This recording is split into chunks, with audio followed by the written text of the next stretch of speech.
Hello students, आज जो हम क्वेश्चन सॉल्व करेंगे वो है चैप्टर 1 एल्जेब्रिक फ्रैक्शन एंड फार्मूले 8 addition exercise 1A question number 7। यहाँ हमें बोला है हमें सिंप्लीफाई करना है। यहाँ हमारे पास 4 टर्म है और डिनोमिनेटर में भी हमारे पास 4 टर्म है। तो यहाँ अगर हम 4 टर्म देखिए तो ये x square plus y square minus z square plus 2xy है। तो जो 2xy है वो इसको हम पहले अरेंज कर लेते हैं एक्स और वाई के साथ, क्योंकि हमारे पास 4 टर्म है। तो सबसे पहले अगर हम लिखें एक्स स्क्वायर और यहाँ पर हमारे पास प्लस 2xy और वाई स्क्वायर वाली टर्म और लास्ट में हमारी बची माइनस जेड स्क्वायर। ये हमने इस वजह से इस तरह अरेंज किया कि हमारे पास 4 टर्म है और 3 में हमारे पास यहाँ स्क्वायर है। अगर हमारे पास आइडेंटिटी फार्मूलेज है तो अगर हम देखें तो ये एक्स स्क्वायर वाई स्क्वायर यहाँ पर 2xy है, तो 2 के साथ x और y है, तो x और y वाली टर्म को हमने साथ कर लिया ताकि यहाँ तक हमारा जो है वो आइडेंटिटी फार्मूला अप्लाई हो जाएगा a plus b whole square का। और ये नेगेटिव साइन के साथ है तो इसको हमने z वेरिएबल अलग है, इसको अलग रखा। ये जब आप सॉल्व करोगे तो मैं आगे एक्सप्लेन करूँगी तो आपको ज़्यादा और यहाँ पर क्लियर हो जाएगी ये बात।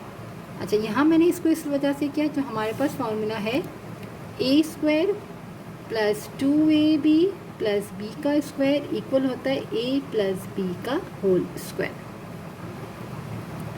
तो हमारे पास यहाँ पर x square Y square 2ab तो 2xy, ये टर्म हमने एक तरफ लिया ताकि हम इसको क्लोज कर सके, और यहाँ पर माइनस जेड स्क्वायर, राइट। इसी तरह डिनोमिनेटर में भी हमारे पास 4 टर्म है, तो यहाँ पर भी हम पहले देख लेते हैं कि हम किस किस को साथ में लाइन में अरेंज कर सकते हैं।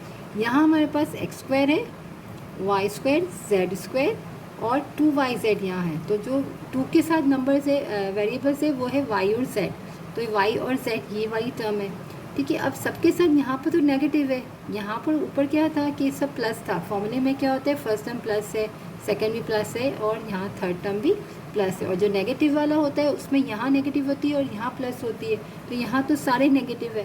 तो अब हम क्या करेंगे, स्टार्टिंग में एक्स स्क्वायर जो लिखा हुआ है इसको हम यहाँ लिख लेंगे और ये इसको यहाँ से अरेंज करेंगे। पहले लिखेंगे हम माइनस, और वेरिएबल में देखिए तो y और z है तो y पहले आता है तो हमने y को ही पहले लिखा, फिर हमने माइनस 2yz फॉर्मूले के हिसाब से और लास्ट में माइनस का z स्क्वायर, क्योंकि यहाँ एक्स वाई टर्म इसमें नहीं थी तो इसको हमने शुरू में ही रहने थी और ये वाली टर्म को हमने बाद में सेट कर दिया 3 को। यहाँ हमने क्या किया, 3 को स्टार्टिंग में सेट कर लिया और माइनस वाला जेड स्क्वायर को लास्ट में। और यहाँ स्टार्टिंग में एक्स स्क्वायर अलग वाली टर्म है तो हमने इसको स्टार्टिंग में रखा और इसको हमने बाद में इसलिए रखा कि हमारे पास फॉर्मूले में साइन जो है प्लस की होती, तो हम यहाँ से नेगेटिव को कॉमन ले लेंगे, ठीक है। तो अब यहाँ पर हमारा जो है फॉर्मूला अप्लाई हो जाएगा x प्लस वाई का होल स्क्वायर, यहाँ पर इतना जो चीज़ मैंने आपको यहाँ पर ये एक्सप्लेन की थी, राइट। तो हमने इसको यहाँ से क्लोज कर लिया और माइनस ये है z का स्क्वायर, इसको हमने यूँ लिख दिया, सॉरी, ठीक है। अब डिनोमिनेटर में हम क्या करेंगे कि ये एक टर्म है इसको हमने अलग ले लिया, राइट। यहाँ से पहले हम माइनस को कॉमन ले लें, यहाँ से माइनस को कॉमन लेंगे, तीनों नेगेटिव साइन क्या हो जाएगी, पॉजिटिव हो जाएगी।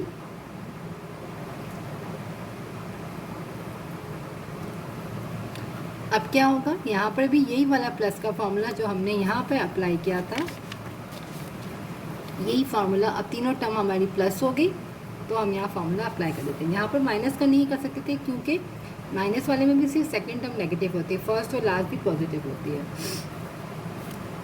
तो इसको पहले लिख लेते हैं 1 टाइम फिर से।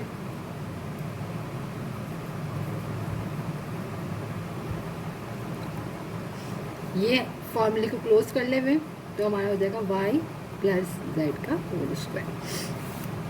दोनों जगह हमने प्लस का ही फॉर्मूला अप्लाई हुआ, a प्लस 2ab का था, यहाँ पर x और y था, यहाँ पर y और z है। अब ये पूरा मेरा a स्क्वायर हो गया, ये मेरा b स्क्वायर, ये भी a स्क्वायर और b स्क्वायर। अब हमारे पास एक और आइडेंटिटी है 2 टर्म वाली, A square minus B square equal होता है ए प्लस बी और ए माइनस बी, राइट। तो अब यहाँ पर मेरी ए टर्म पूरी क्या है, एक्स प्लस वाई, ठीक है। ए टर्म जो है इसके अंदर दो टर्म आ रही है, ये मेरा पूरा ए है और ये मेरी बी टर्म है, यहाँ पर ये ए टर्म है और बी में दो टर्म। तो हमारे पास ये ए स्क्वायर बी स्क्वायर पहले एक बार प्लस में लिखेंगे और एक बार माइनस में। तो यहाँ पर हम पहले फॉर्मूला अप्लाई कर ले, ए स्क्वायर माइनस बी स्क्वायर, तो पहले प्लस में फिर माइनस में। तो ए मेरा पूरा क्या है, एक्स प्लस वाई, फिर ए प्लस बी, तो प्लस बी यानी जेड। फॉर्मूला मैं यहाँ लिख लेती हूँ, A square minus B square equal होता है ए प्लस बी और A minus B, right. A term मेरी क्या है, एक्स प्लस वाई, हमने पहले ये चीज़ बना ली हमारा, ठीक है। अब हमें ये चीज़ बनानी है, तो मेरा ए जो है वो पूरा क्या है, एक्स प्लस वाई, फिर है प्लस बी, बी मेरे पास क्या है, प्लस जेड।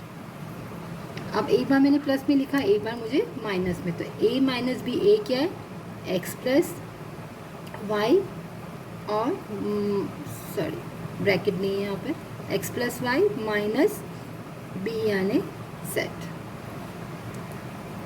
डिवाइडेड। अब ए मेरा एक टर्म है और बी में दो टर्म है, ठीक है। तो ए प्लस बी, ए क्या है, एक्स प्लस बी क्या है, वाई प्लस जेड।